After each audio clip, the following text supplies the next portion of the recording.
Welcome to Quick Stop F1. My name is Nasha and you could have been anywhere in the world, but you're here with us. We appreciate that. And today, on 29th of July, I'm here to say that the infighting between Leclerc fans and Hamilton fans needs to stop. But what I will say is it feels like a lot of this is coming from one direction. Okay, and I don't understand what's going on. Case in point, at the weekend, we all saw Lewis Hamilton's spin on Friday, caused by rear locking. He ended up spinning. Now, in the post-session interview, post-quality interview, he said, he came out that he said, that there was a component, I think it was actually the next day, he said there was a component on the car which he was using for the first time that Charles had already used, but he hadn't got to use it till yesterday, the Friday, and that's what essentially caused him to crash. Now, obviously not wanting to give away the game too much, not wanting to be too detailed about what parts they're bringing, what parts they're not bringing, this sent Twitter into a frenzy. And what I've noticed recently, and forgive me if maybe I'm wrong about this, I don't know. But what I'm noticing about Lewis this season, of course, there's loads of scrutiny on Lewis Hamilton always. 7-time world champion, most wins in the game, most poles in the game. He is the greatest driver of all time. Indisputable. However, the move to Ferrari was always going to render more attention on Lewis, right? We saw the promo beforehand, the videos, the pictures in front of Enzo Ferrari's house, Milan before the season started. It looked like the coronation of a king. But it also meant more media scrutiny. There's going to be more eyes on him than ever. Even more eyes on him than ever. And with that comes scrutiny, and that scrutiny this year seems to have taken on, I think, like a level of like anything Lewis says is like either taken out of context, people calling him a liar, people not taking him at face value and always looking to see what's underneath, what does he really mean. And look, I've seen it a lot on this channel. People commenting, saying they don't like Lewis because he's PR trained. They don't like Lewis's personality because they don't feel that he's genuine. And I think some of that then seeps into how fans, I'm not even talking about the media, I'm talking about how certain fans on top of that then go and dissect the words he said. So when Lewis says there was a component on his car that he was testing that Charles had previously tested, immediately people start saying, well, there's been no upgrades. They bring up the FIA list. There's no upgrades on the car. Why is he lying? Why is he lying to save face? But if you take a step back for a second,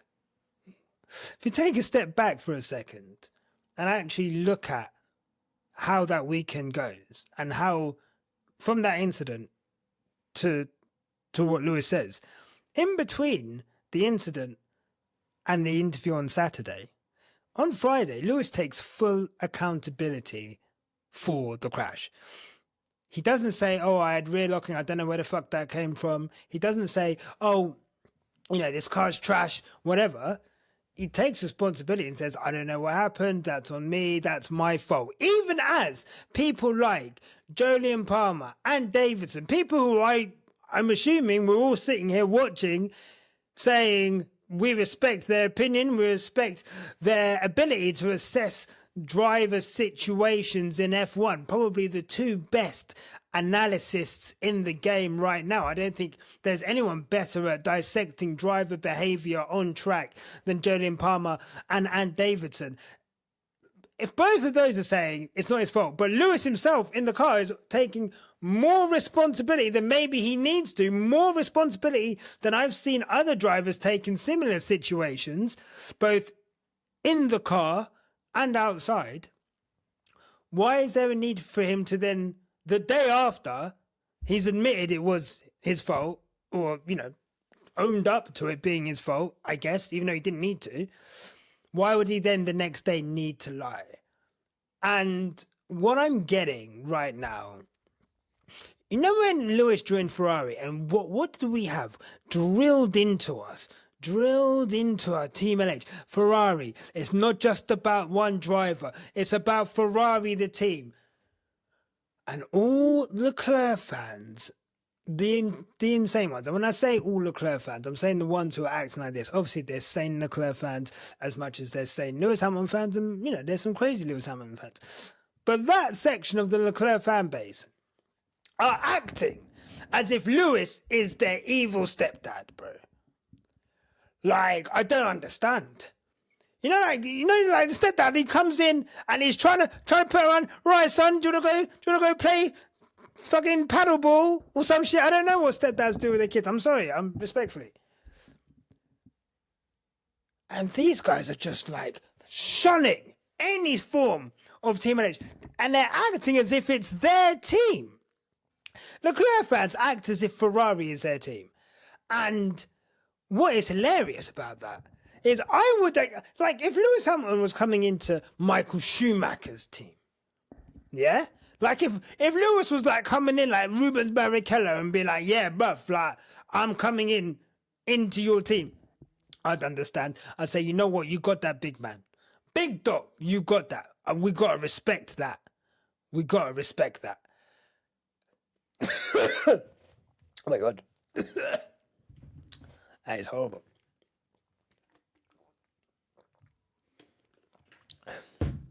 I'm literally choking on the idea, on the audacity of these Leclerc fans. If you're telling me that we're going into that team, I can respect it. But this isn't that.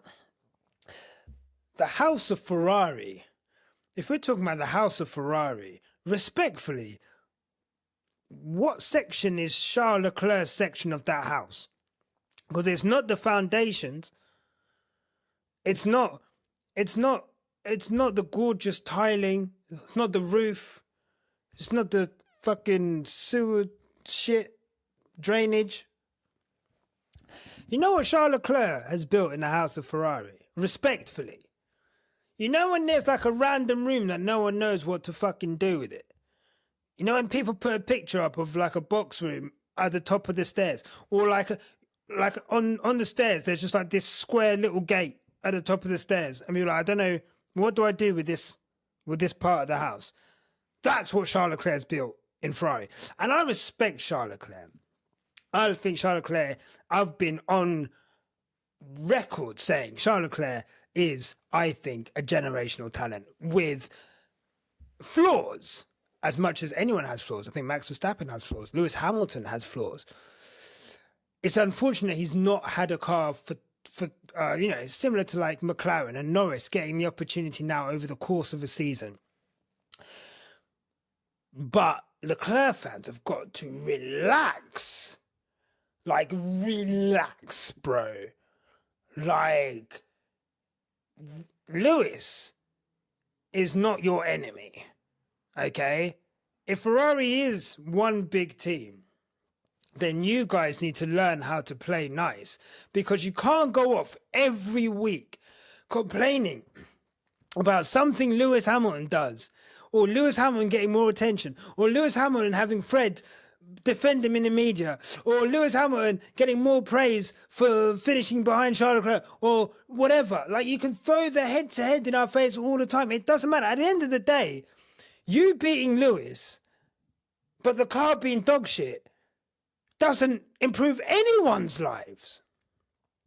This is such wasted energy. And the fact that today it came out in the press that the component Lewis Hamilton referred to when he said, this was my first time using this package over a long distance, was the brake pads that Charles Leclerc began testing in Montreal, not the suspension system.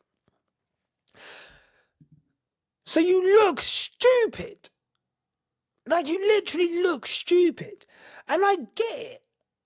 There's, you've had Carlos Sainz, you've had an aging Vettel, in terms of media spotlight, you have always been the darlings, and now I guess you have to take a back seat just because of all the attention Lewis gets. So I get it. You want to assert authority, but this ain't the way to do it, bro. This ain't the way to do it. And I just think, like, for me, it's going to be a long 3 years for you if at every turn you're going to get flustered to fuck of everything Lewis Hamilton says or does, because he's not going anywhere. He's trying to help the team. You're mad. You see, again, I've just remembered another thing. Leclerc fans. Before I went on my hiatus around May, Leclerc fans were saying Lewis Hamilton doesn't do enough work at the factory. He's never in the sim, this, that, and the other. Fast forward, July, Lewis Hamilton gives Ferrari team feedback. Then they're saying he's overstepping his mark as a driver. Then they're saying, well, Charles is doing it as well. Why is he acting like it's just him? Look at the language he's using. Oh my God. Shut up. Shut up. Like, this is insane. I thought we were going to be one big happy familia. I thought we were all going to be having the pasta and the risotto and the pizza all together on one table, just eating off the same fucking plates together. And all it is just every week. This is worse than like being when it was like Lewis versus George. Do you know how bad it has to be to feel like the teammates' fan bases are better than worse than Russell fans? It's insane. So for me, like, let's end it now. I just want to enjoy my experience as a Ferrari fan. That is all. Mamma mia. Please. Can the civil war end? Can the sniping stop? And let's focus on who the real enemy is. Whoever's designing these piss poor cars. That's what we need to be concentrating on. The car has gone backwards from last year. Second in the Constructors' Championship last year. They've gone backwards. They've gone backwards. And I just think, cool, next year, we were all talking about next year. We still got, 11 races to go? Come on, man. And that's it.